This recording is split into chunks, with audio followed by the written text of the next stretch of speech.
Cara mengisi data yang harus di-verbal, rencananya potensi mau dikunjungi Gus Menteri tanggal 13 Februari. Langkahnya pertama, kita membuka link yang disediakan. Tadi sudah saya kirim di grup Pokmas Saradan, kita buka WA dulu. Kemudian kita cari grup Pokmas Saradan, ini dia. Kita klik grup Pokmas. Nah ini linknya. Kita klik linknya pas warna biru itu, nanti kita dibawa ke webnya atau Google Form. Kita isi. Nah, ini dari atas ada asesmen. Ini kita pilih yang kunjungan kerja saja.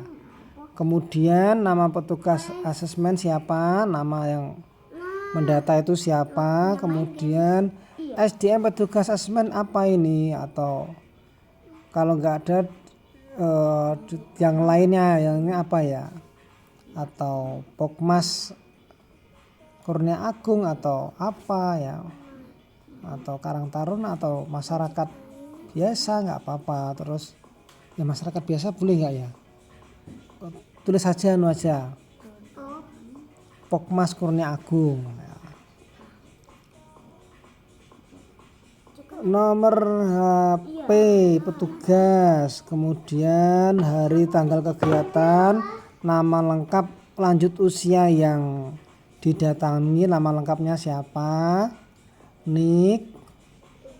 Nah ini kalau ini kita foto KTP atau KK-nya saja kalau mengenai data pribadi, nggak usah ditanyakan nanti kelamaan. Bantuan pemerintah lah ini ya ditanyakan apa bantuan yang pernah diterima. Itu yang di verbal Saradan itu ada 14, itu semua sudah masuk DTKS. Kalau sudah masuk DTKS, kemungkinan besar minimal mendapatkan BPJS atau KIS atau PBI. Tapi kadang nggak tahu yang punya yang memiliki PBI itu biasanya nggak tahu kalau dia terdaftar sebagai PBI atau KIS ya. Tempat lahir lanjut usia ini langsung dilewati aja. Tanggal lahir ini kita lihat di KK atau di KTP-nya kita foto, nggak usah ditanyakan. Nanti kelamaan ini. Pekerjaan ini tanyakan aja, soalnya kadang nggak sama pekerjaan yang tertulis di KTP atau KK. Kabupaten kota, kecamatan, ini lihat saja di nama ibu kandung, ini perlu ditanyakan juga. Atau kalau nggak perlu tanya, minta foto, minta kakaknya terus difoto. Di kakak kan ada itu yang bawah itu nama ibu kandungnya. Kepemilikan rumah ini ditanyakan, miliknya siapa, penumpang atau gimana. Detail kondisi bangunan, nah ini difoto saja dulu, nggak usah ditanyakan. Fotonya di rumah, nanti kita bisa mengisi. Atau langsung di awang-awang, oh rumahnya kayak gini, diisi apa, nggih. Daya listrik lah ini kita dibuat 450 atau berapa, nggak usah ditanyakan ini. Air lah, ini airnya pakai apa? Sumur atau PDAM ya. Kondisi tempat tinggal saat ini, ada pilihannya layak dan tidak layak. Tinggal saat ini, lah tinggalnya sama siapa? Sendiri, bersama pasangan atau bersama keluarga. Keluarga itu ya bisa dengan anaknya. Nah, kategori ekonomi lanjut usia, mampu atau tidak mampu. Nah, ini diisi tidak mampu aja. Masuk di TKS kan kemungkinan nggak mungkin orang mampu masuk di TKS, ya kecil kemungkinannya. Disabilitas ini apakah menyandang disabilitas mental itu apa ya, mungkin ODGJ, mirip ODGJ. Disabilitas intelektual itu mungkin tidak berpendidikan atau cenderung ke idiot mungkin ya. disabilitas fisik. Disabilitas fisik ini mungkin disabilitas ini fisik itu kakinya ciri atau tangannya atau apa ya, itu termasuk disabilitas fisik. Disabilitas sensorik itu meliputi tunanetra, tunarungu dan tunawicara. Pendengarannya berkurang, penglihatannya berkurang karena katarak atau apa, terus sulit berbicara.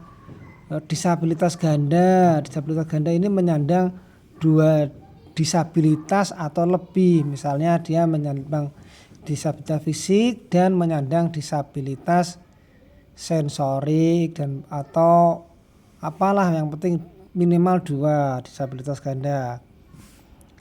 Kemudian kemampuan melakukan aktivitas sehari-hari, apakah perlu bantuan, mandiri, mampu sebagian, kadang dibantu, kadang mandiri, atau bergantung penuh dengan orang lain. Status sipil dalam kartu keluarga, dia sebagai kepala keluarga, istri atau anak, ini tinggal di kakak saja. Minat, bakat, keterampilan yang minat atau bakat atau keterampilan yang dilakukan, diinginkan. Nah ini pengennya kenapa, bakatnya itu pengennya apa? Kadang pengen melukis atau pengen berdagang atau pengen apa. Kondisi fisik, fisiknya bagaimana, pas sehat, masih bisa berjalan atau apa ya, ini diisi. Kemampuan mobilitasnya bagaimana, apakah masih etes ya, dan lain-lain. Kondisi psikologis terkait mental, apakah minderan, bagaimana hambatan kognitif berpikirnya, demensia atau perilaku dan seterusnya. Psikologis itu ke apa ya, lebih ke mental atau kejiwaan, kalau fisik itu luar.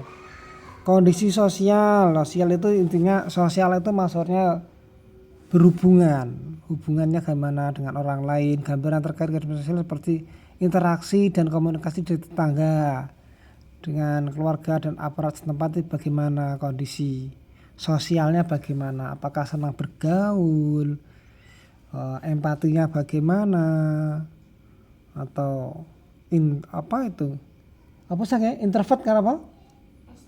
Ekstrovert itu loh mungkin ya gambarannya. Kemudian kondisi mental spiritual itu berkaitan dengan ibadah, keagamaan, apakah spiritualnya itu bagaimana dia itu apa ya, berkaitan dengan ibadah, makanya tekun beribadah, tekun tirakat kalau orang Jawa dan lain-lain. Kondisi ekonomi, gambaran terkait kondisi ekonomi, sumber penghasilan dan kondisi rumah atau kepemilikan rumah, aset dan lain-lain. Nah ini biasanya tanya langsung aja asetnya apa gitu, apakah punya sawah atau apa gitu, kalau berani. Kadang tanya aset atau rumah itu yang ditanya itu canggung untuk menjawab, mungkin itu ranah privasi.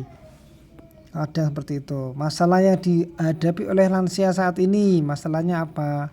Masalahnya tidak cocok dengan tetangga, atau masalahnya Mary, ada yang dapat bantuan, ada yang tidak, dan lain-lain lah. Kebutuhan lanjut usia saat ini yang paling ingin dibutuhkan apa? Atau alat pertanian, misalnya dia ada lansia yang masih ada bekerja atau apa ya.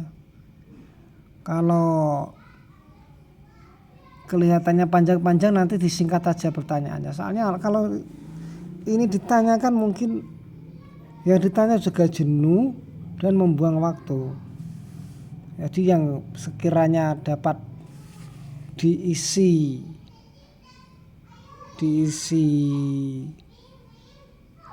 tidak ngarang ya, apa ya, seperti data pribadi tadi kita kan lihat KTP bisa, atau kondisi rumah kita foto rumahnya bisa. Pokoknya yang tidak terlalu penting ya itu kita isi belakangan, maksudnya bisa diisi belakangan. Kemudian potensi dan sumber, lembaga pihak apa saja yang dapat dijadikan rujukan atau sumber untuk membantu lansia memecahkan masalah ini jika ada masalah. masalahnya apa, terus lansianya itu pengennya minta bantuan siapa, kadang nggak tahu ini ditulis saja apa gitu ya. Pendekatan atensi, nah, ini berbasis keluarga. Atensi ki apa ya? Bantuan atensi ya. Sejenis kayak apa ya?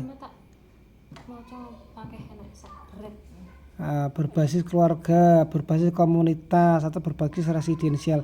Residensial itu keamanan. Bantuan itu kompetensi atensi yang dibutuhkan. Ini atensi itu meliputi ini yang dibutuhkan apa? Pemenuhan kebutuhan hidup layak, perawatan sosial, dukungan keluarga, terapi fisik, psikologi, mental dan lain-lain. Yang dibutuhkan apa? Mungkin kita nggak usah tanya tapi lihat percakapannya, lihat curhatannya, lihat kondisinya, mungkin kita dapat mengisi ini apa yang dibutuhkan. Jika pertanyaan terlalu panjang, kita lihat aja kondisinya bagaimana, langsung kita isi aja. Tapi kalau ingin spesifik detail ya ditanyakan ya, bentuk komponen bantuan yang akan diberikan dan volumenya itu apa. Misalnya butuh ada tuna rungu, dia butuh alat pendengaran, yang diberikan adalah pendengaran, volumenya berapa jumlahnya. Jika kedua telinganya yang sakit ya volumenya 2, misalnya seperti itu. Rencana anggaran bantuan atensi yang hasil asesmen, misalnya tadi tunarungu itu kalau alat pendengaran yang bagus itu sekitar 12 juta kalau yang bagus banget itu. Kalau 2 juta ya lumayan. Sekian, terima kasih. Ini sekian videonya cukup lama ini. Semoga yang mendengarkan tidak jenuh. Terima kasih.